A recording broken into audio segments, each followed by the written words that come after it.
ముందుగా మీరు మహిళల గురించి అడుగుతున్నారు కాబట్టి చెప్తున్నానండి. మహిళలు తలుచుకున్నారు అంటే తలుచుకోరు. తలుచుకున్నారు అంటే ఎటు నుంచి ఏటైనా వెళ్ళిపోగలుగుతారండి. ప్రభుత్వాల్ని కూల్చేయగలరు, లేదంటే నిలబెట్టగలరు మహిళలందరూ పూనుకుంటే. ఈరోజు మీరు చూస్తున్నారు డోర్ టు డోర్ క్యాంపెయినింగ్ కానివ్వండి, సైకిల్ ర్యాలీలు కానివ్వండి, లేదంటే నామినేషన్ ప్రక్రియ అప్పుడు మీరు చూశారు ఎన్ని రకాలుగా, అంటే ఎన్ని సందర్భాల్లో వారి పోరాట పటిమని కానివ్వండి, వారి శక్తియుక్తుల్ని ప్రదర్శించాలో అన్ని రకాలుగా వారు ముందుకొస్తున్నారు. అంటే దీని అంతటికీ ఏకైక కారణం గడిచిన 5 ఏళ్లలో అనుభవించిన అరాచకం, అవినీతి, అక్రమాలు.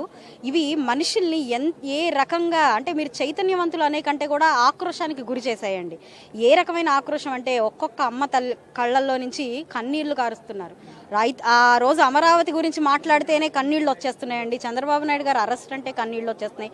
కోవిడ్ టైంలో వారు పడిన బాధలన్నీ ఈ రోజుకి కళ్ళ ముందు అలా కనిపిస్తూ ఉన్నాయి వాళ్ళందరికీ. అంటే ఇవన్నీ ఎంతో సౌమ్యంగా ఉండే గుండెలు ఎప్పుడైతే ఒక స్థాయి దాటి బాధపడతాయో అవి రోడ్ల మీదకి వస్తాయండి. అందులో ముఖ్యంగా ఉండేది ఆడవాళ్ళు మాత్రమే.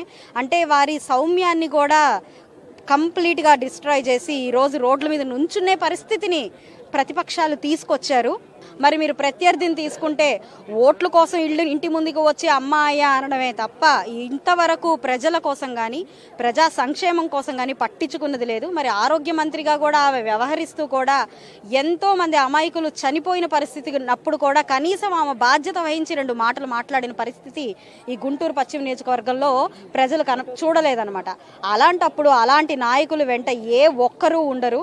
ఈరోజు ఒక అమ్మ ఆదరిస్తే ఎలా ఉంటుందో, ఒక అక్క అనుకుంటే ఏమవుతుందో చూపించాలి అని నిశ్చయించుకొని ప్రతి ఒక్క మహిళ ఇళ్లలో నుంచి బయటికి రావడం జరుగుతుందండి.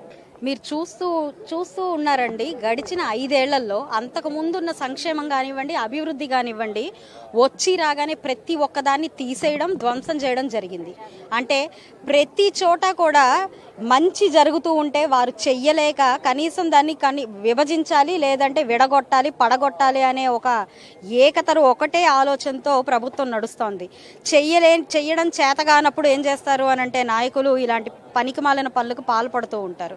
అదే ప్రయత్నపూర్వకంగా 141 జీవో కానివ్వండి, లేదంటే ఇంకా మిగతా సంక్షేమాలు కానివ్వండి, కార్పొరేషన్లో నిధులు కానివ్వండి, ఏవైనా వచ్చి రాగానే ముందు ప్రతి ఒక్కటి రద్దు చేసి ఆ నిధులన్నింటినీ డైవర్ట్ చేసి జోబుల్లోకి నొక్కుకొని ఈరోజు కంప్లీట్గా వారి స్వలాభం కోసమే బ్రతుకుతూ వచ్చారు. అందుకు మాత్రమే ఇంకా కూడా పశ్చిమ నియోజకవర్గం మరీ చూసుకుంటే కార్పొరేషన్ స్థాయిలో ఉండి కూడా ఇంకా మంచినీటి కోసం, ఇంకా డ్రైనేజీ వ్యవస్థ బాగు కోసం, ఇంకా రోడ్ల కోసమే పరితపిస్తూ ఉన్న పరిస్థితి కనపడుతుంది. మరి మీరు పేద ప్రజల ఇళ్ళు అన్నారు.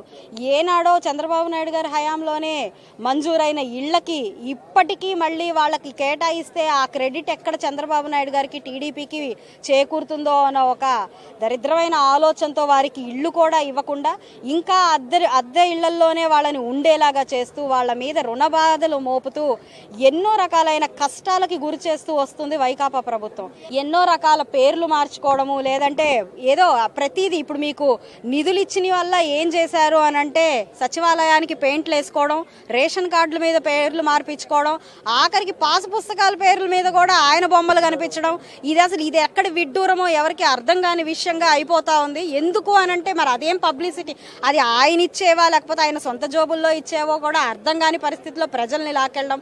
నిజంగానే కొంతమంది అమాయక ప్రజలు ఆ బుక్ మీద ఆయన మొహం చూసి ఇది ఆయన మా కోసం రాసిచ్చిన సొంత పొలాలేమోనన్న ఆలోచనలో కూడా వెళ్ళిపోయే పరిస్థితి కనపడతా ఉంది. అంటే ముందు నిద్ర లేవగానే డోర్ మీదేమో దిష్టి బొమ్మల్లాగా వాళ్ళ స్టిక్కర్లు, పొలాల పుస్తకాలు చూసుకోవాలంటే ఇవి పేపర్ చూసుకోవాలంటే ప్రతి చోట వారి మొహం కనిపించేలాగా, లేదంటే వారి ఇవి కనిపించే కలర్లు కనిపించేలాగా అన్ని చేస్తున్నారంటే దాని అర్థం ఏంటి అని అంటే పని చేయడం చేతగాక బొమ్మలతో వాళ్ళు బొమ్మలాట చేస్తూ 5 ఏళ్లు గడిపేశారు.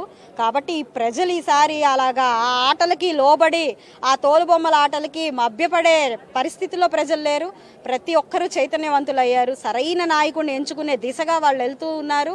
మీరు ప్రచారంలో చూసుకోండి, లేదంటే ఏ ఇంటి దగ్గర నుంచొని ఇదే మాట 2 నిమిషాలు ఎవరికి ఓటు అయిపోతున్నారమ్మా అని అడగండి. ఖచ్చితంగా వారి సమాధానం ఏకైక సమాధానం, మేము కూటమి కోటేసి గెలిపించుకుంటాం, మా నాయకుడిని రప్పించుకుంటాం, రాష్ట్ర అభివృద్ధిలో పాలు పంచుకుంటామనే చెప్తున్నారు.